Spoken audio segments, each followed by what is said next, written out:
En Estados Unidos, el periodista de investigación Seth Harp evidenció cómo operan los cárteles estadounidenses de la droga. Sí, cárteles estadounidenses de la droga, porque existen.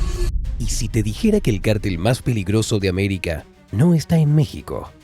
Que opera desde bases militares, con soldados entrenados por el gobierno, y que su líder no fue un narco, sino un policía.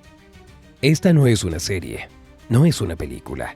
Es real, y por primera vez alguien se atrevió a contarlo. Esto es el Cártel Fantasma del Pentágono. Una historia que el sistema nunca quiso que conocieras. En Estados Unidos, un país que suele mirar hacia el sur cuando se habla de narcotráfico, un periodista se atrevió a voltear el espejo. Su nombre es Seth Harp, y su investigación sacudió los cimientos del discurso oficial. No hablaba de Sinaloa, no hablaba del cártel Jalisco, hablaba de cárteles estadounidenses. Así, sin comillas, organizaciones criminales nacidas, alimentadas y sostenidas en el suelo norteamericano. La bomba explotó cuando la revista Rolling Stone publicó un fragmento de su libro, El cártel de Fort Bragg. El título alude a una base militar ubicada en Carolina del Norte, pero lo que realmente retrata es una estructura criminal que creció silenciosa entre policías, soldados, funcionarios y pandillas locales. Una red que usó el uniforme, las placas y las medallas como un disfraz. En sus páginas, Harp narra el testimonio de un hombre clave, un ex policía que no solo fue testigo del crimen sino protagonista. Tras ser expulsado de su cargo por tocar a gente poderosa, este hombre convirtió su frustración en ambición y su entrenamiento en estrategia. Fundó un cártel, no en México, en la costa este de los Estados Unidos. Ese solo dato ya es perturbador, pero lo que vuelve esta historia explosiva es la escala. Lo que parecía un grupo pequeño de traficantes disfrazado de empresa de electrodomésticos terminó revelando conexiones con militares activos, rutas de tráfico desde Afganistán y una alianza directa con los restos de uno de los cárteles más violentos de México, los Zetas. Esta no es la típica historia de narcos, es una historia de traición, poder y doble moral. Una historia que empieza donde nadie mira, dentro del propio sistema.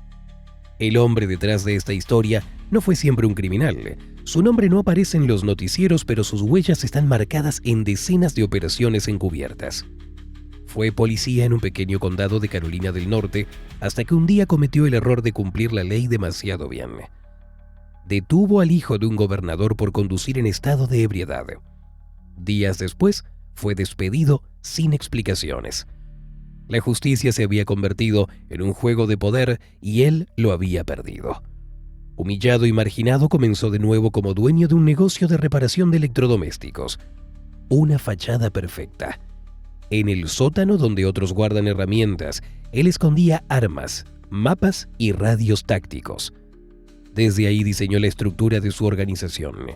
Contactos en los puertos, rutas de distribución por carretera, enlaces con pandillas locales. Pero sobre todo, usó lo que nadie más tenía: entrenamiento policial, conocimiento legal y la confianza de los suyos. Lo que inició como una pequeña operación de contrabando pronto se convirtió en una red de tráfico interestatal. No usaba pasamontañas ni se reunía en bodegas abandonadas. Tomaba café con antiguos colegas, asistía a reuniones vecinales y repartía donaciones en eventos escolares. Nadie sospechaba que el hombre que arreglaba microondas era el mismo que coordinaba cargamentos de cocaína hacia Nueva York y Filadelfia. Su estrategia era simple: pasar desapercibido, pero su ambición iba más lejos. Soñaba con crear un imperio dentro del imperio, un cártel que no necesitara cruzar fronteras porque ya estaba dentro.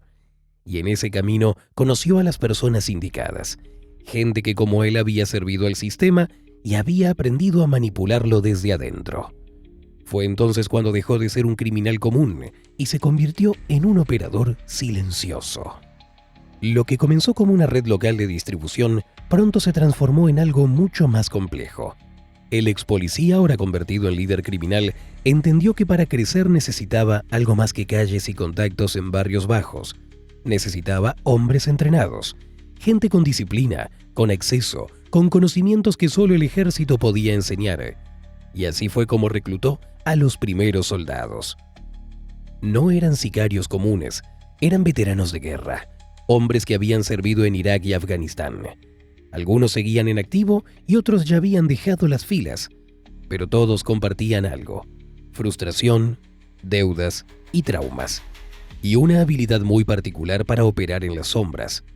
Sabían mover cargamentos sin dejar rastro, conocían rutas seguras, hablaban en códigos militares y sabían cómo evitar la mirada del Estado, porque ellos mismos habían sido parte del Estado. Entre los nombres que aparecen en los archivos filtrados por la investigación se encuentran marinos, técnicos en comunicaciones, pilotos de helicóptero y ex oficiales de logística. Algunos trabajaban en la base de Fort Bragg, desde donde se desviaba armamento que luego cruzaba hacia el sur de Texas. Las armas viajaban como material para entrenamiento o equipo reciclado, pero terminaban en manos de cárteles mexicanos. Uno de los testimonios más escalofriantes proviene de un ex soldado identificado como Falcon. Según sus palabras, el tráfico comenzó incluso antes de regresar al país. Durante su estancia en Afganistán, él y otros compañeros se encargaban de custodiar cargamentos que en teoría eran de uso diplomático, pero que en la práctica contenían heroína y armas rumbo a Carolina del Norte. Era una operación quirúrgica, diseñada desde adentro. Para cuando los jefes del cártel quisieron formar un ejército propio, ya lo tenían, solo que usaban uniformes norteamericanos. En el año 2016, todo cambió. Fue entonces cuando el ex policía, ya convertido en un operador de alto nivel, conoció a Rubén Treviño Morales. Su nombre no era muy conocido en Estados Unidos, pero en México, dentro del mundo del crimen organizado, pesaba tanto como una sentencia. Rubén era hermano de Miguel Ángel y Omar, los fundadores de la dinastía criminal de los Treviño, una de las ramas más violentas que surgieron de los Zetas. La reunión fue breve, casi informal, en un taller mecánico en las afueras de Atlanta. Pero lo que ahí se pactó fue mucho más que un acuerdo comercial. Fue la fusión de dos mundos, el del cártel mexicano que necesitaba rutas seguras en Estados Unidos y el del policía caído en desgracia que las conocía todas. Rubén ofrecía producto, dinero y protección en la frontera. El ex policía ofrecía logística, lavado de dinero y distribución en al menos 5 estados. Durante los siguientes 5 años la operación creció de forma exponencial. El cártel mexicano dejó de ver a Estados Unidos solo como mercado. Ahora era territorio de expansión.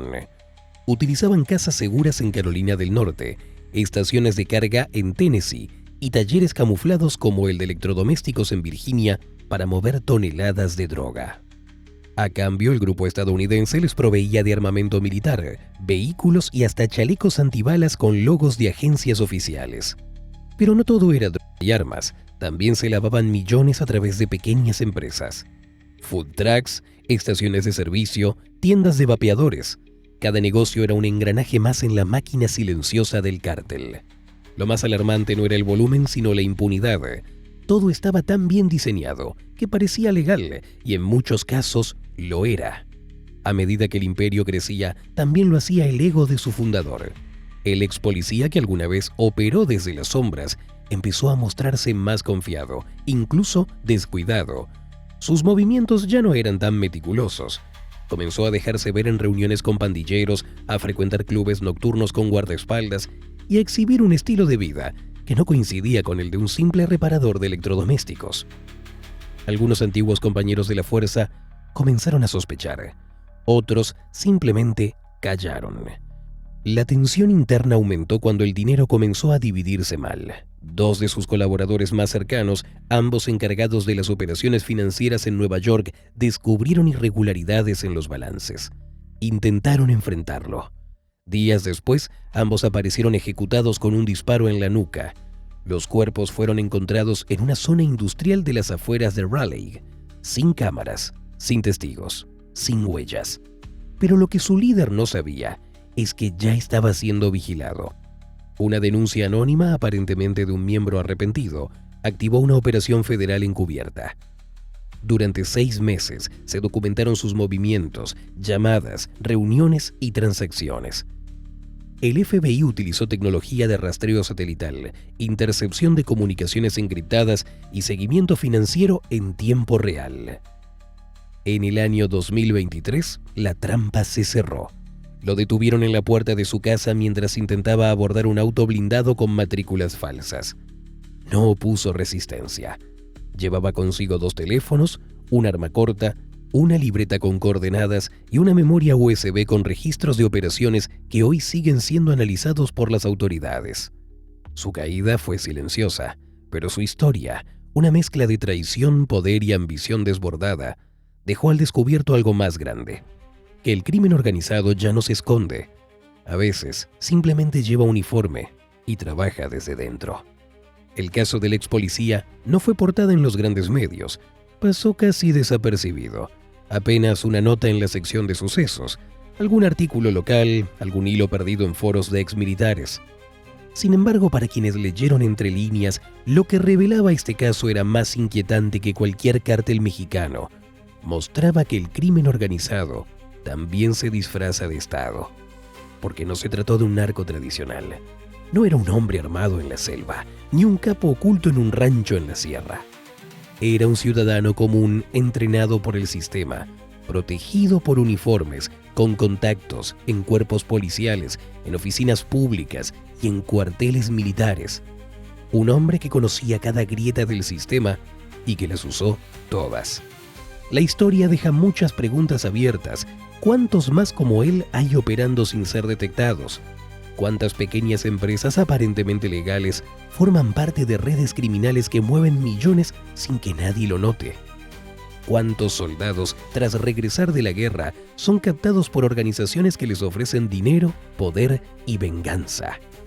Seth Harp, el periodista que destapó esta noticia, concluye en su libro que el verdadero problema no está solo en la frontera, sino dentro del país, en las instituciones, en los vacíos legales, en los silencios incómodos, que mientras se sigan buscando culpables fuera, el cáncer seguirá creciendo desde dentro. Y esa es la esencia de esta historia. No es solo un relato sobre droga y violencia, es una advertencia, una de esas verdades que incomodan, que muchos prefieren ignorar, pero que no se pueden esconder para siempre, porque cuando el crimen se vuelve parte del sistema, la línea entre lo legal y lo ilegal desaparece por completo.